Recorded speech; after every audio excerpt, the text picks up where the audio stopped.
আপনি কি জানেন ইউএসবিতে এই চিহ্ন কেন দেওয়া থাকে? আপনি কি কখনো ভেবেছেন যে স্পেস স্যুট পরে থাকা ব্যক্তি চুলকায় কিভাবে? আপনি কি জানেন যদি আপনি লাভার মধ্যে লাফ দেন তাহলে কি হবে? আপনি কি ডুবে যাবেন না বেঁচে থাকবেন?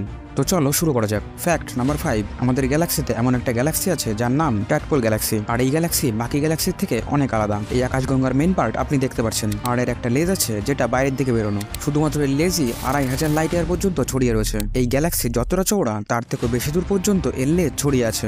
ফ্যাক্ট নাম্বার 4, পৃথিবীর কোনো মানুষ যখন স্পেসে যেতে চায় তখন তাকে 50 থেকে 60 কোটির একটা স্যুট পরতে হয়, যাকে স্পেস স্যুট বলা হয়। আর এই রিলেটেড একটা কোশ্চেন আছে, যদি আপনি স্পেস স্যুট লক্ষ্য করে থাকেন তো দেখতে পারবেন সামনের দিকে একটা গ্লাস থাকে আর তার হাত পুরো গ্লাভস দিয়ে ঢাকা থাকে। তো মনে করো সেই ব্যক্তি চাঁদে হাঁটতে হাঁটতে তার নাক চুলকালো বা ইচিং হলো, তাহলে সে কিভাবে চুলকাবে? তার উত্তর হলো সেগুলির মেকানিজম আগে থেকে স্যুটের মধ্যে ইনবিট করা থাকে। বডির কোনো জায়গায় ইচিং হলে সেটাকে ভাইব্রেশনের মাধ্যমে মেটানো যায়। তার মানে এই স্যুট চিন্তা ভাবনা করেই বানানো হয়েছে। ফ্যাক্ট নাম্বার 3, আপনি কি কখনো স্পেস কিউজিনের ব্যাপারে শুনেছেন, যার মানে হলো স্পেসের ফুড মেনু? দেখো, প্লেনের খাবার কারোর পছন্দ হয় না। আপনার বাড়িতে যদি এমন কেউ থাকে যে রেগুলার প্লেনে ট্রাভেল করে, কাকা মামা দাদা যেই হোক না কেন, তবে তার কাছে শুনবেন প্লেনের খাবার আপনার কি ভালো লাগে? তবে সে বলবে না, এতে ওই এয়ারলাইন্সের কুকের কোনো দোষ নেই, দোষ হলো সায়েন্সের। যত আমরা ভূপৃষ্ঠের থেকে উপরের দিকে যাব তত আমাদের আর্টিফিশিয়াল এনভায়রনমেন্ট মেনটেন করতে হয়। মানে প্লেন যেখান থেকে ওড়ে সেখানকার টেম্পারেচার থাকে -70 ডিগ্রি, আর প্লেনের ভেতরে থেকে 15 থেকে 16 ডিগ্রি ওকে মেনটেন করতে হয়। আর সেটা করার জন্য মেশিন লাগানো থাকে। এই কারণের জন্য বডির টেস্ট বার্ডস ঠিক মতন কাজ করতে পারে না, মানে জিভ ঠিক মতন কাজ করে না। তো স্পেস কিউজিভ হলো এক প্রকারের খাবারের মেনু, যেটা এইসব প্রবলেম দেখে বানানো হয়েছে।